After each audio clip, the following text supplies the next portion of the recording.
Oats పొంగడాలు తయారు చేయడానికి కావాల్సిన ఐటమ్స్ ఏంటో ఇప్పుడు చూద్దాం. ఓట్స్ పొంగడాలు తయారు చేయడానికి కావాల్సిన పదార్థాలు: ఓట్స్ పౌడర్ 1.5 కప్పు, మినప్పప్పు 1 కప్పు, పెసరపప్పు 1 కప్పు, శనగపప్పు 1 కప్పు, తరిగిన ఉల్లిపాయ 1, క్యారెట్ తురుము 1/2 కప్పు, తరిగిన కొత్తిమీర కొద్దిగా, అల్లం చిన్న ముక్క, తరిగిన పచ్చిమిరపకాయలు 3, ఉప్పు తగినంత, నూనె 2 టేబుల్ స్పూన్లు. ఓట్స్ పొంగడాలకి ముందుగా మినపప్పు, శనగపప్పు, పెసరపప్పు నానపెట్టి దాంట్లో అల్లం, పచ్చిమిరపకాయ, ఉప్పు వేసుకుని గ్రైండ్ చేసుకోవాలి. ఇలా 3 పప్పులు నానబెట్టేసి గ్రైండ్ చేసేటప్పుడు అల్లం, పచ్చిమిర్చి, కొద్దిగా ఉప్పు. ఓకే, సో ఇది మనకి రెడీగా ఉన్న పిండి అంతేనా? ఇందులో కొంచెం ఓట్స్ వేసుకోవాలి. ఓట్స్ పౌడర్, గ్రైండ్ చేసిన ఓట్స్ పౌడర్, కొంచెం ఉల్లిపాయలు, క్యారెట్ ఇష్టం ఉంటే వేసుకోవచ్చు, కొంతమంది ఇష్టపడరు, కొంచెం స్వీట్ వస్తుంది అని. కొత్తిమీర కొంచెం టేస్ట్కి. ఇది బాగా కలుపుకొని కలిసిపోయిందా శుభ్రంగా? ఓకే, ఇప్పుడు దీనికి ఆయిల్ రాయాలా? సో జస్ట్ అలా ఒక డ్రాప్ ఆయిల్ వేసుకుంటే మనకి తీసేటప్పుడు ఈజీగా వచ్చేస్తాయి కదా.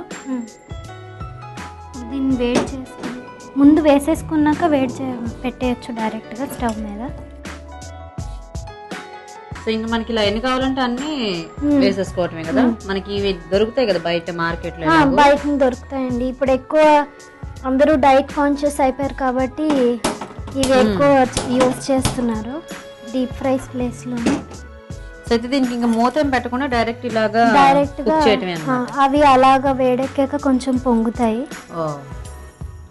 సో అయితే ఇప్పుడు ఇంకా ఇది అయ్యేదాకా మనకి దీంట్లో చట్నీ లాంటిది ఏమైతే బాగుంటుంది? దీంట్లో మనం పుదీనా చట్నీ చేసుకోవచ్చు. పుదీనా డైజెషన్ బాగుంటుంది అంటారు కాబట్టి పుదీనా, ఇంకా కావాలంటే మనం కొత్తిమీర చట్నీ, కొబ్బరి చట్నీ వేసుకున్నా బాగుంటుంది. ఇవంతా మనకు కొంచెం ఇదైనట్టున్నాయి కదా, కింద బాగా వేగాయి.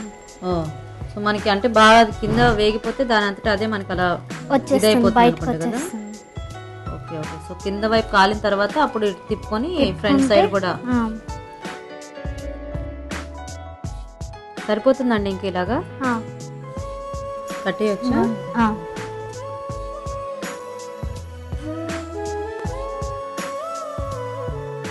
ఇదేంటి, పుదీనా చట్నీయా? పుదీనా చట్నీ అండి. దీని చుట్టూ పెట్టేసి రెడీయా? అంతే కదా. ఓకే, చూసారు కదండి, వేడివేడిగా ఓట్స్ పొంగడాలు రెడీ.